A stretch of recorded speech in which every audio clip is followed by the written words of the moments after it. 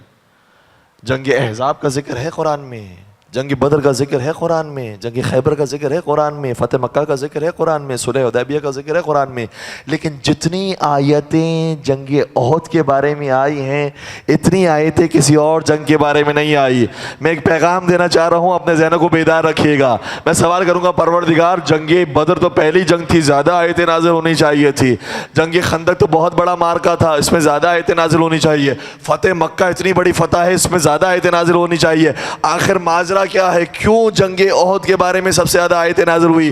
شاید خدا کی طرف سے آواز آئے گی، جنگ بدر میں 2 ہی لشکر تھے، یا کفار کا لشکر یا مسلمانوں کا لشکر، لیکن جنگ احد وہ جنگ ہے جس میں ایک تیسرا لشکر بھی پیدا ہوا۔ یہاں نہ کفار کے اندر ہے نہ مسلمانوں کے اندر ہے، یہ ایسے منافق ہیں، دل میں کفر رکھتے ہیں، زبان پر اسلام رکھتے ہیں، لہٰذا ان کی پہچان کرانا ضروری تھا۔ ہم نے مسلسل آیتوں کو نازل کیا، پہچانو اپنی صفوں کے اندر منافق کون کون ہے، منافق کی پہچان کروانا ضروری تھی۔ لوگ کہیں گے مولانا نے اپنی مرضی سے منافقین کے بارے میں کہنا شروع کر دیا، قرآن کی آیتوں کو منافقین کے خلاف استعمال کرنا شروع کر دیا۔ نہیں، میں کبھی بھی منافقین کے بارے میں اپنی زبان سے نہیں کہتا، میں وہی کہنے کی کوشش کرتا ہوں جو اللہ کہتا ہے۔ خود قرآن کو پڑھو، اگر سورہ منافقون دیکھو گے تو بڑا سورہ دکھائی دے گا، سورہ کافرون کو دیکھو گے چھوٹا سورہ دکھائی دے گا۔ خدا نے ہمیں پیغام دیا ہے، کافروں کو پہچاننا آسان ہوتا ہے، منافقوں کو پہچاننا بڑا مشکل ہوتا ہے۔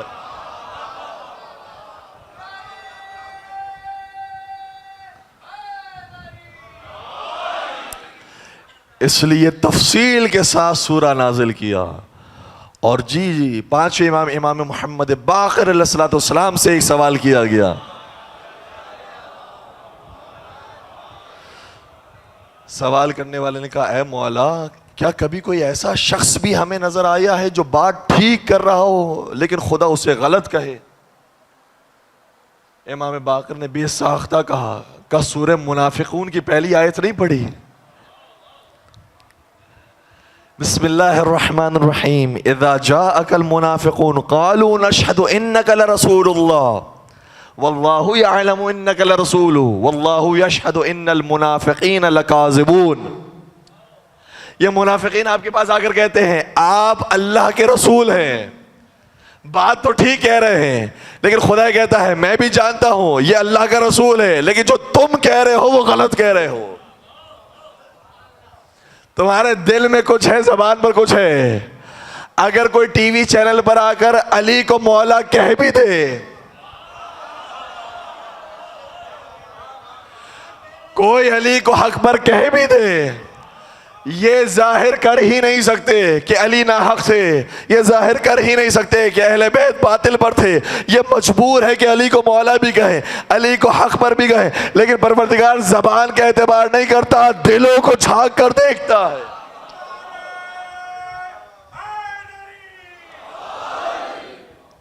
اور سبت جعفر کا مجھے وہ شعر یاد آتا ہے کہ کھل کے کر سکتے نہیں انکار مولا شیخ جی، کھل کے کر سکتے نہیں انکار مولا شیخ جی، حشر ہے پیش نظر حارث بن نعمان کا۔ تو اس لیے جنگ احد کے بارے میں سب سے زیادہ آیتیں نازل ہوئی ہیں۔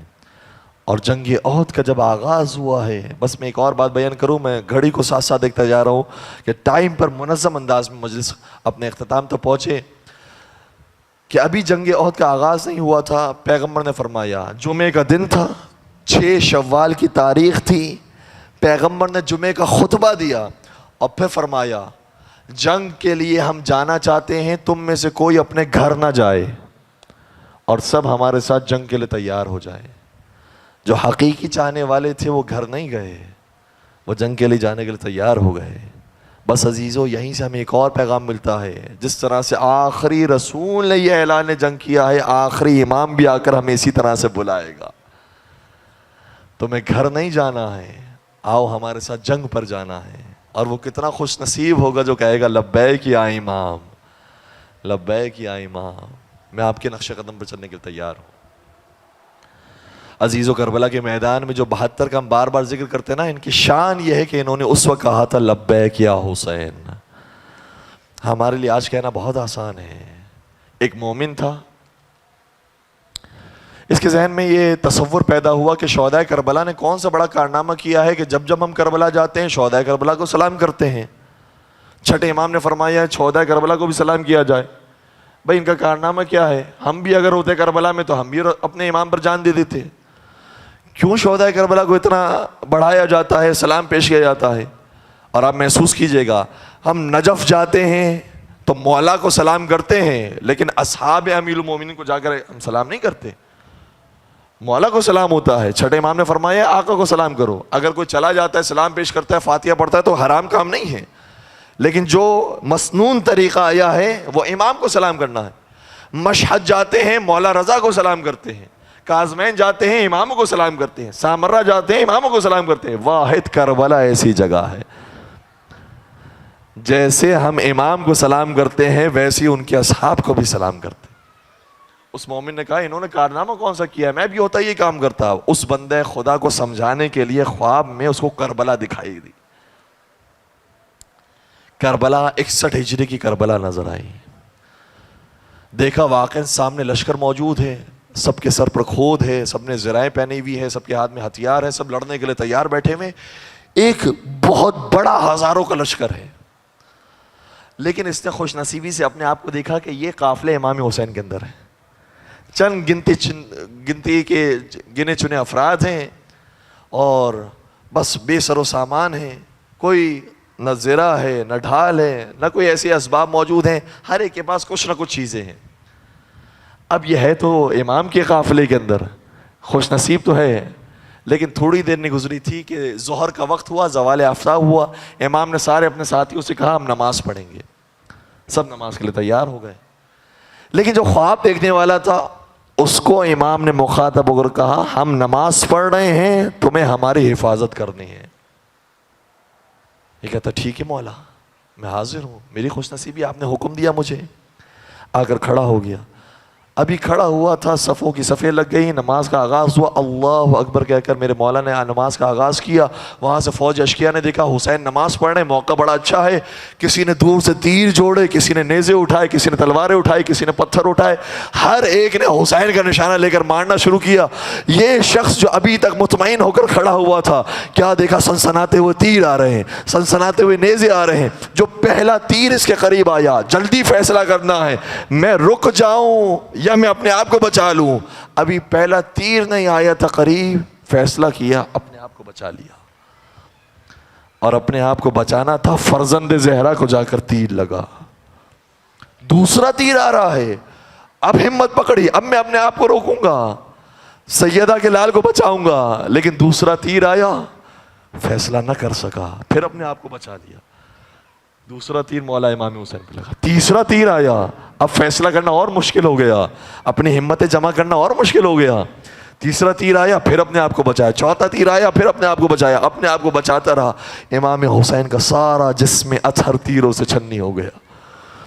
اچانک آنکھ کھلی، آنکھ کھلنے کے بعد کربلا کا رخ کر کے کہا السلام علیکم یا اولیاء اللہ و اوداء، السلام علیکم یا اصفیاء اللہ و اوداء، اے اللہ کے ولیو تم پر ہمارا سلام ہو۔ تم میں سے کوئی ایک بھی ایسا نہیں تھا جس نے کبھی کہا ہو میری جان بچ جائے، علی اکبر پر آج آ جائے، حضرت عباس پر آج آ جائے، امام حسین تو بہت بڑی بات ہے۔ ارے تم سب کے سب ایسے تھے، ایک سے بڑھ کر ایک کہتے تھے میں پہلے جنگ میں جاؤں گا، میں پہلے اپنا سینہ پیش کروں گا، میں پہلے جہاد کروں گا۔ علی اکبر کو جانے نہیں دیں گے، ہم قاسم کو جانے نہیں دیں گے، اور محمد کو جانے نہیں دیں گے، پہلے ہم اپنی جان پیش کریں گے۔ یہ ہے عزیز و کربلا والوں کا عشق جو زمانے کے امام کو چاہیے۔ انہی روتی ہوئی آنسوں کے ساتھ ایک دعا کا جملہ کہتے ہیں، پروردگار ایسا ایمان ہم سب کو نصیب فرما، ایسی محبت اور مودت ہم سب کو نصیب فرما۔ بس عزیزوں میں کربلا تک لے آیا۔ اس لشکر کے سارے سپاہی تو ایسے تھے جو پہلے سے تیار تھے، پہلے سے ساتھ تھے، لیکن ایک سپاہی ایسا تھا جو عاشور کے دن حسین کا سپاہی بنا۔ یہ 10 دن ہم اسی لیے بیان کرتے ہیں تاکہ ہم جتنا دور ہیں اتنا حسین سے قریب ہو جائے، مزید قریب ہو جائے۔ عزاداروں، حور علیہ السلام کا مقام بڑا عجیب مقام ہے۔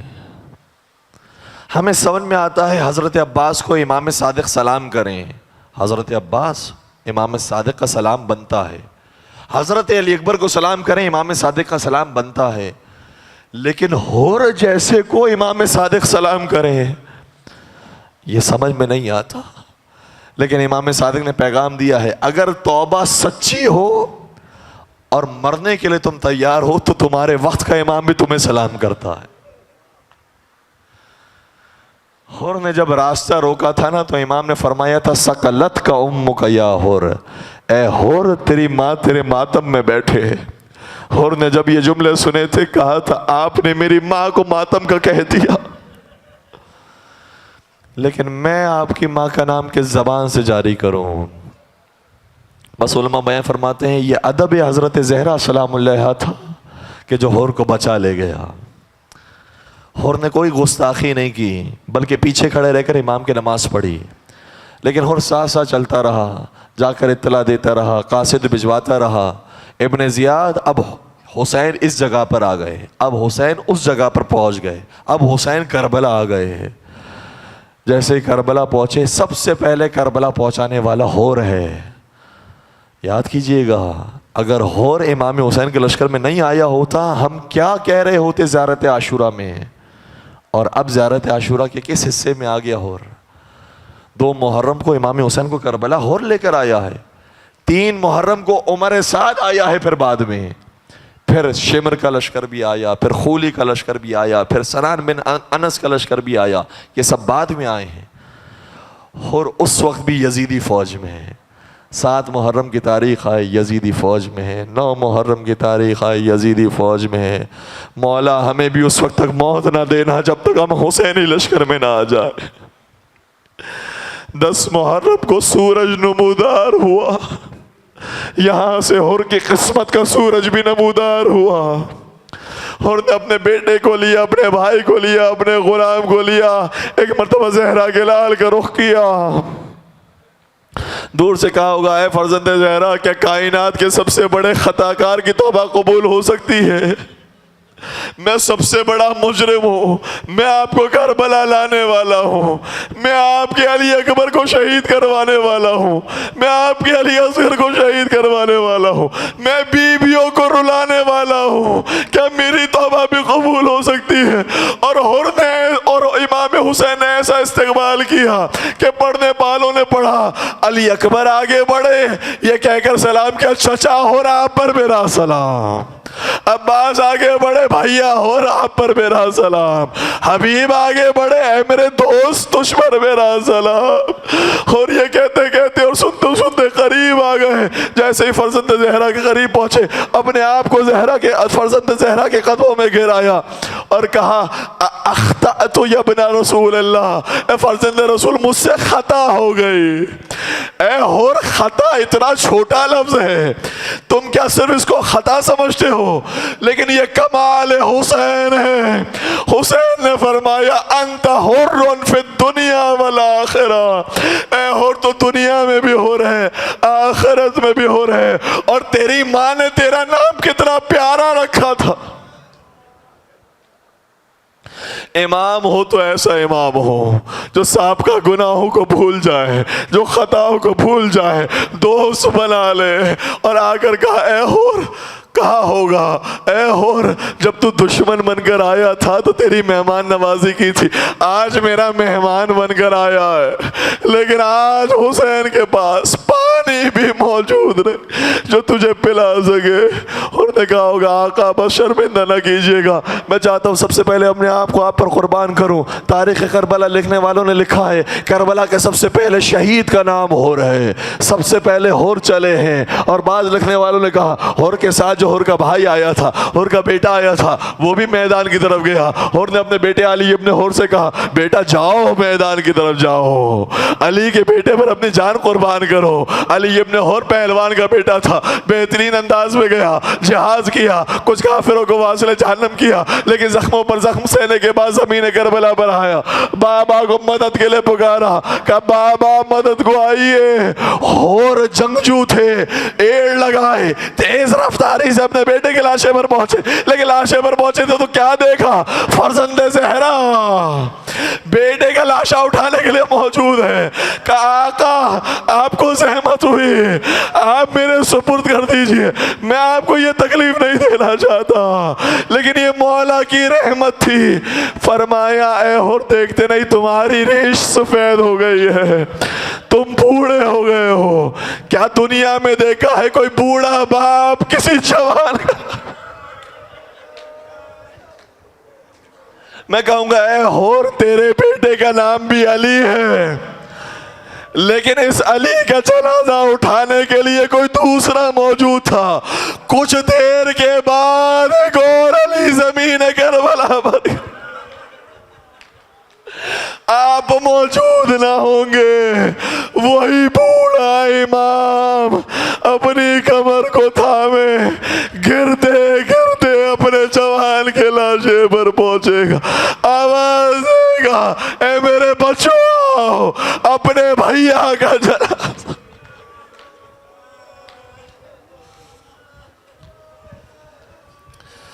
انا للہ وَإِنَّا إِلَيْهِ رَاجِعُونَ رِضًا بِقَضَائِهِ وَتَسْلِيمًا لِأَمْرِهِ۔